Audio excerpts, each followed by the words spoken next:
আজিৰ পৰা 5 দিন আগতে দিনৰ 11:30 বজাত হতিয়াপাৰ বাৰিচুক গাঁৱত ONGC ৰেকৰ্ড এটা বিশাল উচ্চাৰণ হ'ল আৰু মানুহবোৰ সেই সময়ত যথেষ্ট শংকিত আৰু যেতিয়া তেওঁলোকে ওলালে ঘৰৰ পৰা তেওঁলোকে নিজেই দেখিলে যে কিমান ডাঙৰ এটা শব্দ দিগৰ পৰা ওলাই আহিছে যোৱা 5 দিনৰ ভিতৰত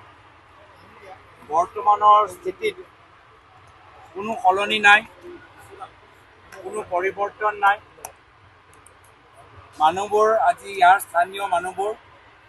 আজি শিবিৰত থাকিবলৈ হৈছে 5 দিনৰ পৰা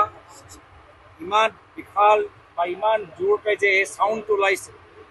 ইয়ালৈ বহুতৰ বিপি বাঢ়িছে ব্লাড প্ৰেছাৰ বাঢ়িছে যি ধৰণৰ প্ৰদূষণ আমি ইয়াত অনুভৱ কৰিছোঁ বহুতৰ আজি এষ্টামা উশাহ লওঁতে তেওঁলোকৰ সমস্যা হৈছে যি কেমিকেল আজি বাতাবৰণত আমি দেখা পাইছোঁ আজি সেই কেমিকেল আজি মানুহৰ লাংছত সোমাই আজি তেওঁলোকৰ আজি বহুতৰ ডিজিনেছ তেওঁলোকৰ কমপ্লেইন হৈছে মূৰ ঘূৰাইছে তেওঁলোকে কৈছে যদিও ইয়াত এটা চিকিৎসা শিবিৰ আছে আজি মানুহবোৰে এতিয়াও নিজৰ ঘৰলৈ অহা যোৱা কৰিবলগীয়া হৈছে যদিও তেওঁলোকে শিবিৰত আছে তেওঁলোকে প্ৰত্যেক দিন নিজৰ ঘৰলৈ অহা যোৱা কৰিবলগীয়া হৈছে ঘৰৰ বস্তুখিনি ঠিকে আছেনে নাই মাত্ৰ তেওঁলোকে সেইদিনা কিছু কাগজ লৈহে শিবিৰলৈ যাব পাৰিল তাৰ বাহিৰে তেওঁলোকৰ গৰু ছাগলী খেতি এইবোৰ চব তেওঁলোকে ঘৰৰ ওচৰতে ৰাখি থৈছে এই স্থানীয় ৰাইজৰ যথেষ্ট ক্ষতি হৈছে আৰু তেওঁলোকৰ ল'ৰা ছোৱালী আটাইতকৈ বেছি ক্ষতি হৈছে আজি পৰীক্ষাৰ সময় ইউনিট টেষ্টৰ সময় তেওঁলোকৰ ল'ৰা ছোৱালী ভালদৰে পৰীক্ষা দিব পৰা বহুতৰ হাজিৰা কৰা এই সময়টো নষ্ট হৈছে আজি বহুতে নিজৰ ঘৰৰ কামখিনি কৰিব পৰা নাই তো তেওঁলোকৰ জীৱন স্থানীয় গাঁৱৰ মানুহৰ জীৱনবোৰ একদম স্তব্ধ হৈ গৈছে এইখিনি খবৰ ল'বলৈ আমি ইয়াত আহিছোঁ ইয়াত অহা আগত আমাৰ জিলা কংগ্ৰেছো আহি গৈছে ইয়াত আহি আমি প্ৰথমে স্থানীয় ৰাইজৰ লগত কিছু মত বিনিময় কৰিলোঁ তেওঁলোকৰ পৰা কিছু তথ্য আমি গ্ৰহণ কৰিবলৈ লাভ কৰিবলৈ সক্ষম হ'লোঁ আৰু পিছত আমি CMD all India CMD all India basin manager all India ইয়াৰ ছাব বেচিন মেনেজাৰ অল ইণ্ডিয়াৰ সিকিউৰিটি টিমৰ লগত আমি কথাখিনি পাতিলোঁ তেওঁলোকে কি কৰিবলৈ ONGC বেচিন মেনেজাৰ ছাব বেচিন আৰু সিকিউৰিটি টিমৰ লগত আমি কথাখিনি পাতিলোঁ আমি জানিবলৈ চেষ্টা কৰিলোঁ যে তেওঁলোকে কি কৰি আছে তেওঁলোকে আমাক অৱগত কৰাইছে যে বাহিৰৰ পৰা টিম মাতিবলৈ হৈছে স্থানীয় টিমে নিয়ন্ত্ৰণ কৰিবলৈ পৰা নাই বাহিৰৰ পৰা টিম আহিছে দিল্লীৰ পৰা টিম আহিছে ONGCও নিজে অকলে তেওঁলোকে নিয়ন্ত্ৰণ কৰিব পৰা নাই অইল ইণ্ডিয়াৰ আজি তেওঁলোকৰ সহায় বিচাৰিছে এনেকুৱা এটা স্থিতি আৰু মই যিমান তেওঁলোকৰ কথাৰ পৰা বুজি পাইছোঁ তেওঁলোকে গোটেইখিনি কথা ৰাইজক বুজোৱা নাই তেওঁলোকে ৰাইজক কোৱা নাই যে কিমান আৰু দিন লাগিব তেওঁলোকে ৰাইজক কোৱা নাই যে ৰাইজক কেনেদৰে ক্ষতিপূৰ্ণ দিব তেওঁলোকে ৰাইজক কোৱা নাই যে ৰাইজক নিৰাপত্তা কেনেকৈ দিব মই ONGCক দাবী জনাইছোঁ যে তেওঁলোকে স্থানীয় ৰাইজৰ নিৰাপত্তাৰ দায়িত্ব লওক ক্ষতিপূৰ্ণ দায়িত্ব লওক আৰু ৰাইজক বুজাওক কি হৈছে ৰাইজ আজি স্থানীয় ৰাইজ অন্ধকাৰত আছে একো গম পোৱা নাই কি হৈছে আজি মই তেওঁলোকৰ পৰা বুজিব পাৰিছোঁ আজি দিখৌ নদীৰ ওচৰত নাথাকিলেহেঁতেন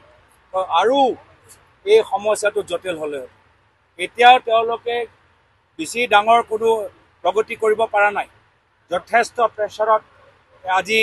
আমি গম পাইছোঁ বহুত প্ৰেছাৰ আছে প্ৰেছাৰটো তেওঁলোকে বেছিকৈ কমাব পৰা নাই আৰু একো আশাও আমাক দিব পৰা নাই যে সোনকালে হ'ব কোনো টাইম বাউণ্ড ডেডলাইন আমাক দিব পৰা নাই আৰু মই দুঃখিত যে মোক ব্ৰিফ কৰাৰ সময়ত স্থানীয় কামবোৰ উচ্চাৰণ হোৱা আগৰ কামবোৰ যে এজন প্ৰাইভেট ফাৰ্মে কৰি আছিলে এইখিনি কথা স্থানীয় সাংসদৰ পৰা লুকাই ৰাখিলে। আমি ৰাইজৰ পৰা গম পাই গৈছোঁ, সাংবাদিকসকলৰ পৰা গম পাইছোঁ যে এজন স্থানীয় কামবোৰ উচ্চাৰণ আগত এটা প্ৰাইভেট ফাৰ্মে কৰি আছে। এই প্ৰাইভেট ফাৰ্মৰ অনুমতি কোনে দিলে? এই প্ৰাইভেট ফাৰ্মৰ কোৱালিটি এছেছমেণ্ট কোনে চালে? এই প্ৰাইভেট ফাৰ্মৰ তেওঁলোকৰ মানুহবোৰ কিমান ট্ৰেইন, কিয় তেওঁলোকে এছেছ কৰিলে? যিমান মোক বুজাইছে যে তেওঁলোকে ONGC এটা কমপ্লিকেটেড কাম কৰিবলৈ বিচাৰিছে, সাধাৰণ ৰিপেয়াৰ কাম, সাধাৰণ মেইনটেনেঞ্চ কাম কৰিবলৈ বিচৰা নাই। তেওঁলোকে এটা জোন,